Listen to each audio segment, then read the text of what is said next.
r/ask Reddit. What fact could probably save your life? You can call 911 even if you have no bars. The bars indicate signal from your carrier, but in an emergency, your phone uses any nearby cell towers even if you are not paying for the service from that particular service provider. Even old phones that haven't had service for years can call 911 if the battery has a charge. Yep, one of my kids has life-threatening food allergies. He has also always been very high energy, active, and loves being outside, so we extended his bike radius significantly before he was old enough to get a cell phone. We gave him an old phone to use in case he accidentally consumed one of his allergens while out with his friends. It had been out of service for years but was still able to contact 911. Which is all we needed it for, since you still need to go to the emergency room after using an EpiPen. He would charge it before going out to ride and called it his 911 phone. This was before middle school, so when his friends would complain to their parents that he has a phone and they don't, he would clarify that it's only to make sure he doesn't die. My kids are teens now with iPhones, but we still have the 911 phone in one of the kitchen drawers and it's fully charged. When my son accidentally broke his iPhone and needed to wait on a new one, he actually took the 911 phone out to go riding just in case, even though the rest of his friends have phones. For stab wounds, do not try to pull out a sharp object on your own, especially if there is no doctor nearby. This is what pisses me off so much in a lot of movies. They always pull it out. That's how you bleed to death, you idiot. In John Wick 2, he stabs someone in the heart and he actually tells him that the knife is in his aorta, so if he pulls it out, he will bleed out and die. Nice attention to detail. Sleep with the door closed. Fires while you sleep can leave your room almost completely untouched if closed. Today I learned fires are more polite than my parents were. I'm respecting your privacy by knocking but asserting my authority as your father by coming in anyway. Some winter advice: if you are homeless, or for whatever reason have to sleep outside, find something to put between you and the ground. Cardboard works great, but find something. All your energy will not warm the earth, and many people have frozen this way as the ground absorbs more and more energy. That's also great advice for wilderness survival. Also, here's another trick I learned from a beggar in Chicago when I went with my dad to a Chicago Bears game in the winter. Take newspaper and stuff your shoes full of it, crumpled up to create dead air pockets that will stay warm and act as insulation. Concrete is so incredibly cold to sleep on. You can feel it literally sucking away your heat even through layers of clothing. Recommendation for urban homeless folks: go to a local park and pull pine branches off the tress. Saplings, ferns and pine branches make excellent bedding. It will get you off the ground. It's easily interwoven and is super easy to get off the tree. You can have a nice thick bed set up in 20 minutes, especially with a good knife. Edit. It's pretty sad how many Redditors lack empathy and care more about manicured urban brush than they do about the life of a human being who struggles to survive every day. Yes, because of my one reply to a response on an internet thread, now the entire homeless population of the US is going to be chopping down all the pine trees. Give me a break. My advice comes from techniques I learned at USAF Survival School, not hokum. You don't need to chop down an entire tree. You can take the underlayer from a large fern and reuse the shrubs for days. If you're ever scuba diving and either run out of air or your regulator malfunctions and you have to surface immediately, remember to keep exhaling.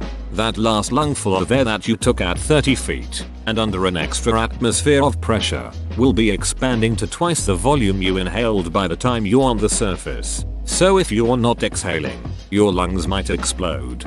That is an odd sensation if you've never done it. It feels less natural than sitting on the seafloor trying to pet fish. I like the sensation. It's cool to ascend and keep breathing out way more than you breathed in.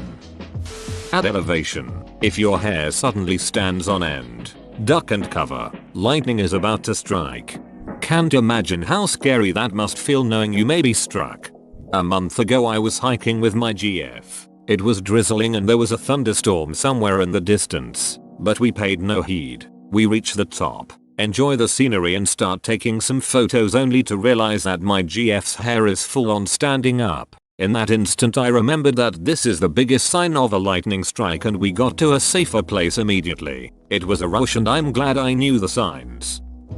Don't be silent for extended periods of time if you are hiking in the wilderness. Contrary to popular belief, bears would prefer to not get into confrontations and would most likely avoid you if you notify them of your presence in the area. With that said, if you do stumble across a bear, don't run away. Contrary to their size, bears are ducking fast. Grizzly bears are brown and have a trademark hump of muscle on their back. They are aggressive. Your best bet is to get into fetal position, covering neck and stomach, and play dead. They will only leave once they are absolutely sure the threat is gone. So don't stop playing dead even after you sense the bear leave. Black bears, contrary to their name, come in various colors, including brown. They are more slender than grizzly bears. Your best bet with a black bear is to be as aggressive as possible, making as much noise, looking as big as possible, throwing stones and large sticks, etc. Don't bother to climb a tree, since they are excellent climbers. In the event a bear starts attacking, go ham. Punch it, kick it, try to gouge out its eyes, etc. If you happen to be in the Arctic and stumble upon a polar bear, then pray to the Almighty that it hits one of your vital points and kills you quickly, because there is practically nothing you can do against them. They are much bigger than both black and grizzly bears, and do not fear humans. Bear is black, fight back. Bear is brown, lay down. Bear is white, good night. Black bears, contrary to their name, come in various colors, including brown. Thinking. If someone ever approaches you and tries to force you into a car, do whatever it takes to stay out of the vehicle. Your odds of ending up dead are largely increased if they manage to move you somewhere else. Fight to stay out of the vehicle like your life depends on it, because it probably does. Edit. My cousin is in law enforcement and always tells us if someone points a gun at you and tells you to get in the car, your odds of survival are actually higher if you risk taking the bullet. Now you ain't getting me to no secondary location. Street smarts. Most drunk driving deaths occur on Saturday night between 1 and 3 am. Avoid the roads during these times if you can help it. Well, that sucks cause I deliver pizzas in a college town and I usually close. Domino's closes at 3 am. Wanna thank everyone that told me stay safe. Shout out you guys. And thanks for the tips on how to stay safe as well. Godspeed my friend. How to recognize when someone is drowning. Silence. While someone who is shouting is on the verge of drowning and will likely need rescuing, it's the person thrashing about in the water not making any vocal sounds you need to worry about. When someone is actually drowning, their lungs are filling up with water inhibiting their inability to call for help. Wary face. Anyone who has long hair knows that when it gets wet and it sticks to your face, the immediate reaction is to swipe it away. Not for a drowning person when someone is actually drowning. All power is devoted to saving themselves. The issue of wet hair across the face is not a priority. Keep an eye out for someone in the water splashing about but not immediately reaching to remove their hair from out their eyes. All credit goes to the Stuff You Should Know podcast. Also, if you need to save someone without the aid of a flotation device, only if absolutely necessary, please don't do this if at all possible. Come from behind them and put your arms under their armpits. Less chance of them shoving you under or hitting you in the face. Also, a drowning person reaches out in front of themselves as if to push down on the water. They're not waving. If you ever fall off a ship ferry at sea and were lucky enough to be spotted, don't try to swim your way to safety. The more you try to swim, the lesser the chances of survival. Just try to keep afloat and conserve energy while rescue team do what they're supposed to, unless you are in hypothermic waters. The best bet always is to stay afloat without trying to swim to somewhere. Edit. This comment and also several others answers of mine later in this thread about falling overboard, hypothermia and conditions. Survival at sea etc are based on my own experience of 12 sailing on merchant ship like this. https://yauto BVQZ7WKS6 is for, as I haven't sailed on military ships. I can't really comment about those. What if you're in hypothermic waters? You dead.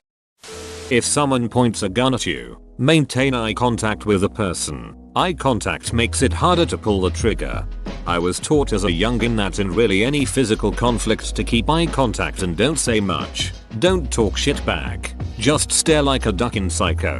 has kept me from getting my ass whooped about a million times. I learned this playing basketball in high school. The opposing team's star player nearly quit the game because of it. We were playing the school that had one of those superstar players. Their strategy was just to give her the ball as much as possible and keep us away from her. I was a third string player. My ball handling skills left much to be desired. We were a small school. It didn't take much to make the team. I don't even know why the coach put me in. He must have made some comments to me about trying to cover star player. I was decent at moving around and figured this was a way I could help without fumbling over my own fingers. I decided I would get right up in this girl's face and stare as intensely as possible into her eyes, purely to freak her out, which I did. Our eyeballs were probably 4 inches apart for the entire game. I didn't even try to touch the ball. I just stared at her, unbroken, utterly psychotic. By halftime, she was on the verge of tears. Her coach came to talk to my coach about calling me off. My coach demurred. I kept waiting to be benched again. Since I rarely played more than 10-15 minutes per game, he kept me on until the end. I stared into the whites of this girl's eyes for the entire game, consciously kept my face devoid of any expression. Her team eventually reverted to handling the ball without her. My mother was in the stands and was fairly disturbed by the whole ordeal. I read this one somewhere here on Reddit and it actually saved my life 2 weeks ago. If you wake up in the middle of the night or come back home to the smell of gas filling the house, never turn on the lights. Any spark from the light switch could blow up the entire house. Thank you stranger for this LPT. Edit. Typo. What does gas even smell like? Edit. RIP my inbox. Often there is an additive that makes it smell like rotten eggs. Horrendous smell, and you will know it immediately. Bleach and ammonia make poison gas. The general form of this is to read labels of cleaning products.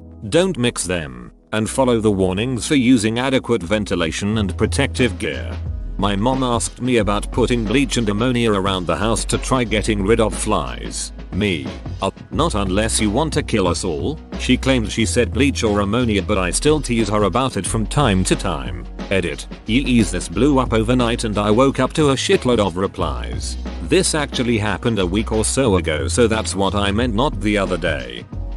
That a wagging tail does not always mean that the dog is friendly. Maybe he's just really excited he gets to rip your guts out. D.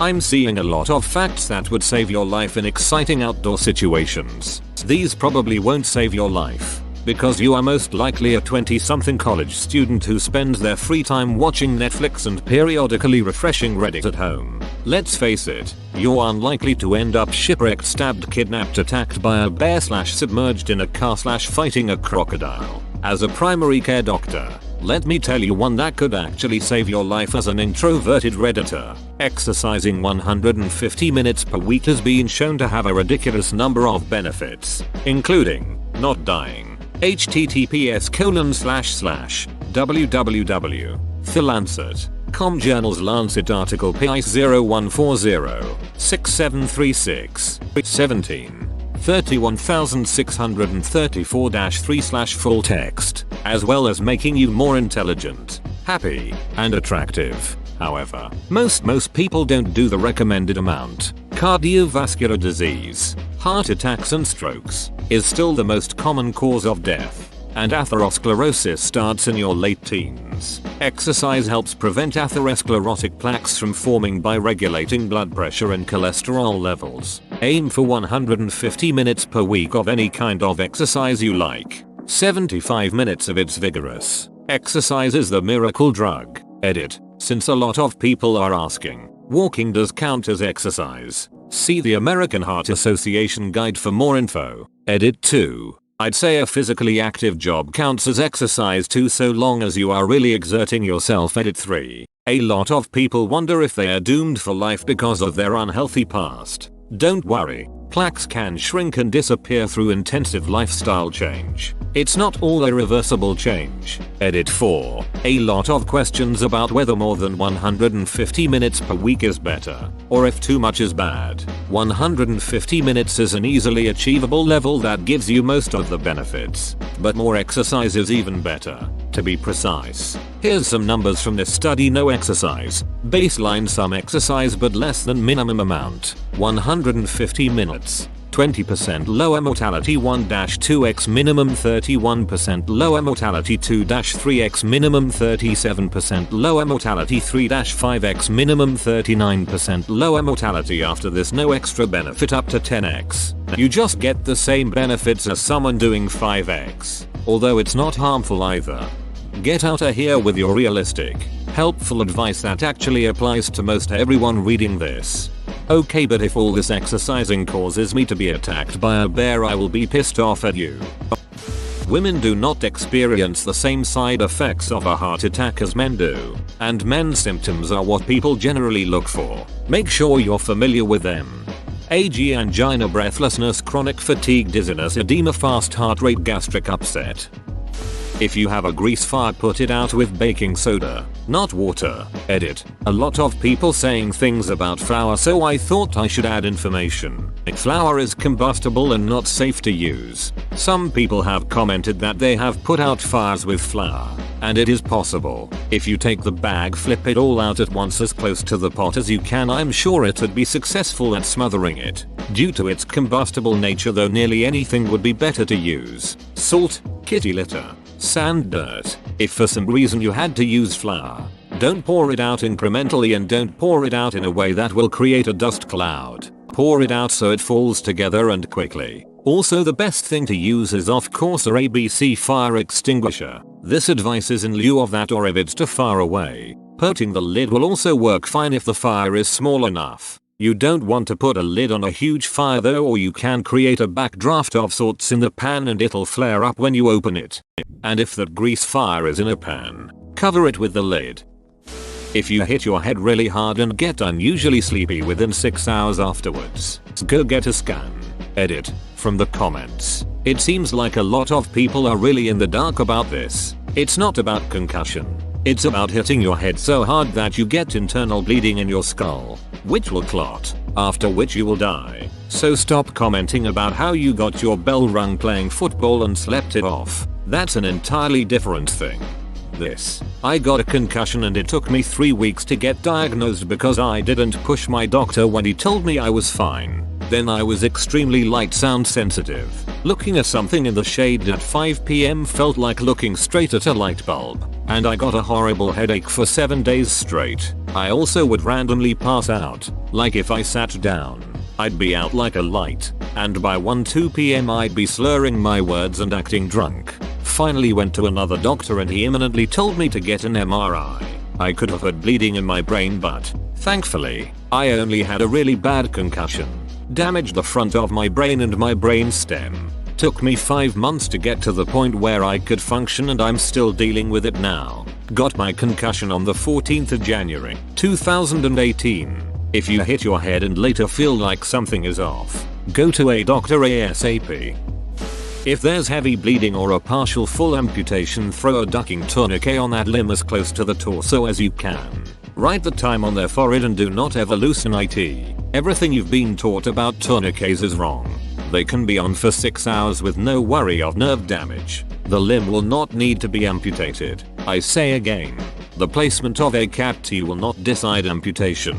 Crank that shit harder than you think necessary and then let the doctor deal with it. Edit. Man, this kind of blew up. Many people are asking why you place it as close to the torso as possible. 1. Major arteries are closer to the skin near the torso, giving you a better chance of clamping them. 2. It will stop any secondary wounds you potentially missed. 3. My training was for combat trauma triage first. I then got civilian training later. I was never a practicing civilian EMT. If a paramedic has better info, please PM me any inconsistencies and I'll correct them. 4. It looks like there's many different standards for potential nerve damage time limits. The lowest I've seen is 3 from someone claiming to work in orthopedic surgery. Either way, having a derpy limb is better than no limb.